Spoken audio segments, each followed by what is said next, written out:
ચાલો વિદ્યાર્થી મિત્રો, હવે ગાડી દોડાવો ઝીરોથી અને બનો અંગ્રેજીના હીરો એવા ટોપિકની સાથે આપણે જે શરૂઆત કરવા જઈ રહ્યા છીએ. તો આજનો ટોપિક જે છે આપણા માટે ખૂબ જ મહત્વપૂર્ણ સાબિત થવાનો છે અને તે ટોપિક કયો છે તો કે એમ ઇઝ અને આરનો ઉપયોગ, આ ત્રણ જે સહાયકારક ક્રિયાપદ જે છે તેનો ઉપયોગ કઈ રીતે થાય છે અને ક્યારે ક્યારે વાપરવાનો છે તેની આપણે સંપૂર્ણ માહિતી મેળવવાની છે.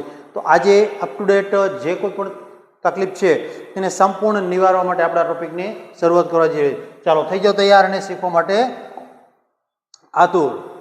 ચાલો તો સૌપ્રથમ જે શરૂઆત જે છે તો એમ ઇઝ અને આરની ચર્ચા કરીએ. તો અહીંયા શું કીધું કે એમ ઇઝ અને આર જે છે તે શેના છે તો કે ટુ બીના રૂપ કહેવામાં આવે છે. ટુ બીના રૂપ તરીકે ઓળખવામાં આવે છે, એટલે કે બી વર્બ તરીકે ઓળખવામાં આવે છે. તેનો ઉપયોગ જે છે તે સિમ્પલ પ્રેઝન્ટ ટેન્સ એટલે કે સાદા વર્તમાન કાળમાં, જો કે ચાલુ વર્તમાન કાળમાં પણ ઉપયોગ થાય છે, પણ અત્યારે આપણે સિમ્પલ પ્રેઝન્ટ ટેન્સને ધ્યાનમાં રાખીને તેની શરૂઆત અથવા તો ચર્ચા કરવાના છીએ. ગુજરાતીમાં તેનો અર્થ શું થાય તો કે શું, છે, છીએ, છો અથવા છે, આ કોઈ પણ પ્રકારનો અર્થ થાય છે જે તે વાક્યને ધ્યાનમાં રાખીને અર્થ કરવામાં આવે છે. તો આની આપણે સંપૂર્ણ માહિતી મેળવીશું. ચાલો તો શું કરીશું હવે સૌપ્રથમ જોઈએ ત્રણે બાબતો કે કઈ કઈ બાબત જે છે. તો સૌથી પહેલા આપણે ચર્ચા કરીએ તો એમ, આ એમ જે છે તે ક્યાં વપરાય તો કે એમનો ઉપયોગ માત્ર આઈની સાથે, એટલે કે પ્રથમ પુરુષ એકવચન છે આઈની સાથે તેનો ઉપયોગ કરવામાં આવે છે. ત્યાર પછી ઇઝ જે છે તે ક્યાં વપરાય છે તો કે હી, સી, ઇટ અને સિંગ્યુલર નાઉન, ટૂંકમાં કહીએ તો ત્રીજો પુરુષ એકવચન, સ્ત્રી જાતિ હોય તો બોલે, પુરુષ જાતિ હોય તો બોલે અને નાની જાતિ હોય તો પડે. અને તેની સાથે સાથે કોઈ પણ એકવચનનું નામ એટલે કે સિંગ્યુલર નાઉન જે હોય તેની સાથે શું વપરાય છે તો કે ઇઝ વપરાય છે. ત્યાર પછી ચર્ચા કરીએ તો આરની. આર જે છે તેનો ઉપયોગ શું છે તો કે તે કેની સાથે વપરાય છે તો કે યુ, વી, ધે. ટૂંકમાં કહીએ તો પહેલો પુરુષ બહુવચન, બીજો પુરુષ એકવચન અને બહુવચન અને ત્રીજો પુરુષ બહુવચન, આ ત્રણેયની સાથે શું વપરાય છે તો કે આર વપરાય છે. તેની સાથે બીજું કીધું છે કે પ્લુરલ નાઉન, કોઈ પણ બહુવચનનું નામ જે હોય તેની સાથે આ આર વપરાતો જોવા મળશે. તો આ દરેકની માહિતી આપણે મેળવવાની છે, તેના ઉદાહરણ છે તેની આપણે સંપૂર્ણ માહિતી મેળવીએ. ચાલો જઈએ આગળ. તો સૌપ્રથમ આપણે જે ચર્ચા કરવાની છે એમની, તો એમની અંદર શું હોય છે તો કે એમ જે છે તે હંમેશા કોની સાથે વપરાય તો કે આઈની સાથે, આપણે ચર્ચા કરીએ. તો એની વાક્ય રચના આપણે જોવા જઈએ તો આ રીતે થાય, આઈ પ્લસ એમ પ્લસ કોઈ પણ નામ અથવા કંઈ પણ કોમ્પ્લિમેન્ટ, ટૂંકમાં કહે તો શું કરવું અહીંયા કોમ્પ્લિમેન્ટ ટૂંકમાં આ જે છે તે વાક્ય રચના થાય છે સામાન્ય. તો અહીંયા જોઈ શકીએ છીએ આઈ એમ અ સ્ટુડન્ટ, તો હું વિદ્યાર્થી છું. ત્યાર પછી આઈ એમ યોર ફ્રેન્ડ, હું તારો અથવા તમારો, હું તારો મિત્ર છું. ત્યાર પછી આઈ એમ નોટ અ ટીચર, હું શિક્ષક નથી. આઈ એમ નોટ બિઝી, હું વ્યસ્ત નથી. ત્યાર પછી આઈ એમ નોટ લેટ, હું મોડો નથી. ટૂંકમાં કહીએ તો જ્યારે આપણા વિશે, મારા વિશેની માહિતી હકાર અથવા નકારમાં જ્યારે આપવામાં આવે છે ત્યારે આઈની સાથે સહાયકારક ક્રિયાપદ શું જોવા મળે છે તો કે ઇઝ જોવા મળે છે. ત્યાર પછીની ચર્ચા કરીએ તો તેની અંદર જોઈએ આપણે કે ભાઈ ગુજરાતી વાક્ય જ્યારે આપણી સમક્ષ આવે છે તો તેનું અંગ્રેજીમાં કઈ રીતે રૂપાંતર થાય છે. તો પ્રથમ વાક્ય જે છે તેની ચર્ચા કરીએ તો હું રામજી છું. તો જ્યારે હું વિશેની ચર્ચા આવે છે હું, તો શું થશે તો કે આઈ. ત્યાર પછી શું આવે એમ રામજી, આઈ એમ રામજી, આ પ્રમાણે, એટલે કે હું રામજી છું. બીજું વાક્ય, હું થાક્યો નથી, આઈ એમ નોટ ટાયર્ડ. તો અહીંયા જોઈ શકીએ છીએ કે જ્યારે વાક્ય નકાર આવે છે, નકારાત્મક ભાવ દર્શાવ્યું છે, ત્યારે એમ પછી તરત જ શું વપરાયું છે તો કે નોટ વપરાયેલું જોવા મળે છે. ચાલો ત્યાર પછી હું ગુસ્સે નથી, ફરી વખત નકાર વાક્ય છે તો હું એટલે કે આઈ, પછી એમ, આઈ એમ, પછી શું આવશે નકાર છે એટલે તો કે નોટ, પછી angry, I am not angry, એટલે કે હું ગુસ્સામાં તો ગુસ્સે નથી. હું તૈયાર છું, તો શું આવશે આઈ, ત્યાર પછી એમ, તૈયાર એટલે શું થશે તો કે રેડી, આઈ એમ રેડી, હું તૈયાર છું.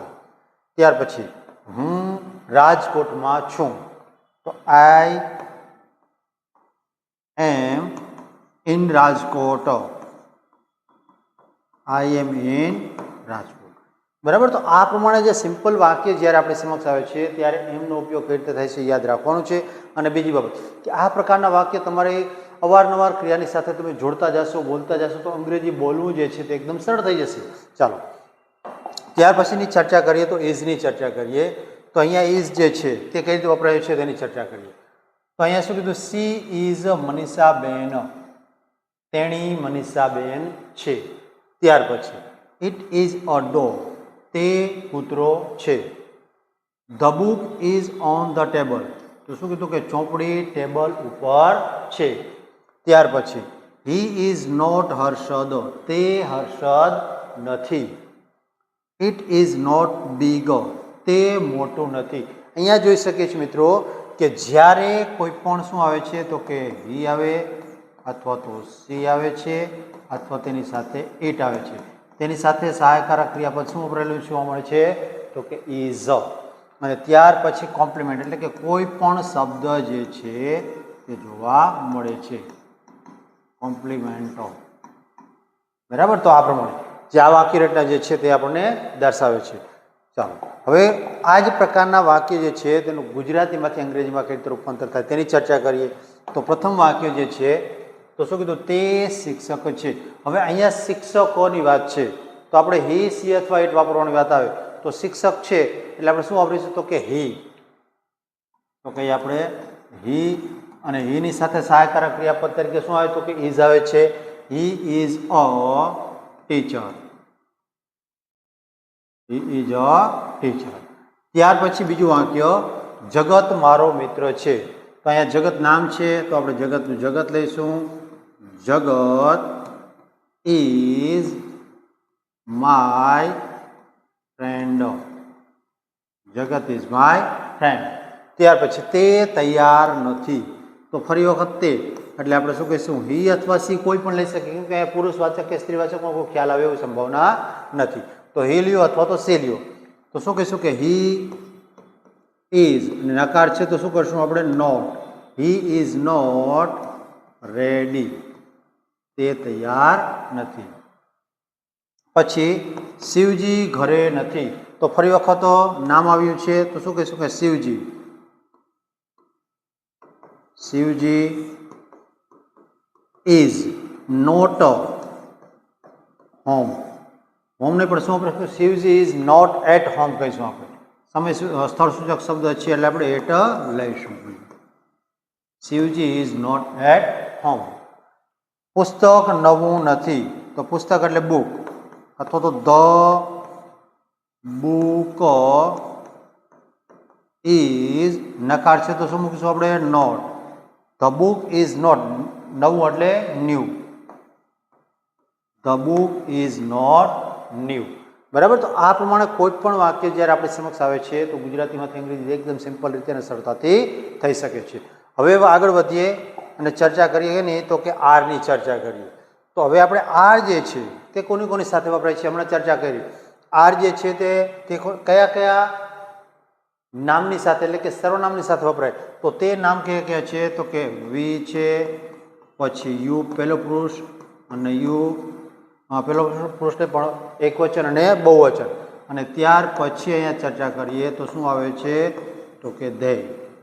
વી, યુ અને ધે આ કોઈ પણ જ્યારે આપણી સમક્ષ આવે છે ત્યારે તેની સાથે શું આવે છે તો કે આર જોવા મળે છે. અહીંયા આર.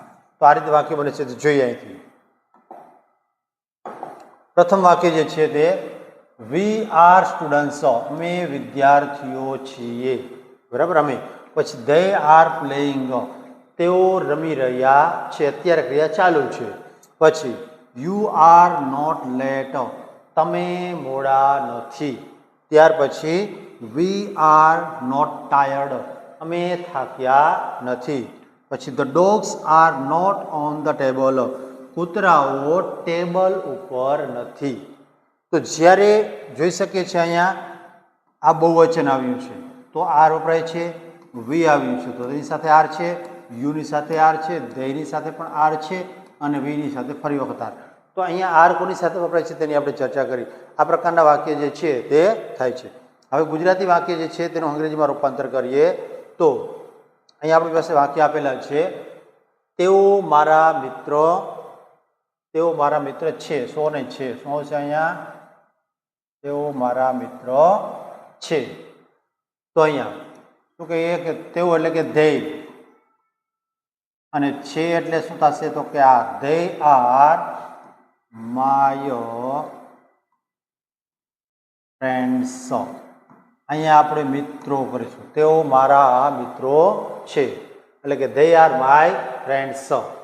ત્યાર પછી બીજું વાક્ય, છોકરાઓ ખુશ છે. તો શું કહીશું? બોયઝ એટલે કે ધ બોયઝ આર શું કરશું? ખુશ છે તો કે happy. The boys are happy. ત્યાર પછી તેઓ વાંચતા નથી. ફરી વખત વાક્ય કેવું હોય છે? નકાર આવ્યું છે તો આપણે કહીશું they are not read. They are not read અથવા તો ધે આર નોટ રીડિંગ. તેઓ વાંચી રહ્યા નથી. અહીંયા શું કીધું? ધે આર નોટ રીડ, તેઓ વાંચતા નથી. પછી છોકરાઓ રમતા નથી. તો આપણે શું કહીશું? ધ બોયઝ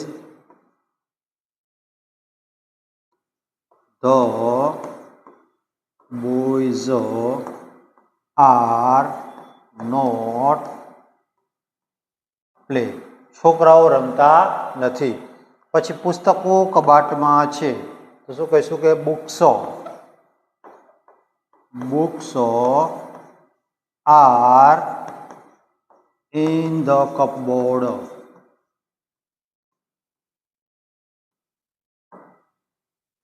તો જો મિત્રો, આ પ્રમાણે સિમ્પલ વાક્ય જે છે તેનું એકદમ સરળતાથી અને સારી રીતે આપણે ટ્રાન્સલેશન કરી શકીએ છીએ. આ જ પ્રકારના નવા વિડીયો અને સરસ મજાની માહિતી જે છે અંગ્રેજીની મેળવવા માટે મારી ચેનલ સાથે જોડાયેલા રહો. જો આપ વિડીયો પસંદ આવતો તો તેને લાઇક કરો, તમારા મિત્રોની સાથે શેર કરો, અને જો આપણે હજુ સુધીમાં ચેનલને સબસ્ક્રાઇબ નથી કરેલી તો સબસ્ક્રાઇબ ચોક્કસ કરો, જેથી કરીને નાના ટોપિક જે છે તેની આપણી સમક્ષ સારામાં સારી રીતે રજૂઆતો કરવામાં આવી રહી છે તે આપણા સુધી પહોંચી શકે. ચાલો, કોઈ પણ પ્રકારની ક્વેરી હોય, કોઈ પણ પ્રકારની સમસ્યા હોય તો જે તમારી સમસ્યા છે તો કોમેન્ટ બોક્સમાં લખીને આપજો. તેનો પ્રત્યુત્તર આપણે ચોક્કસ આપવામાં આવશે. જય હિન્દ અને જય ભારત.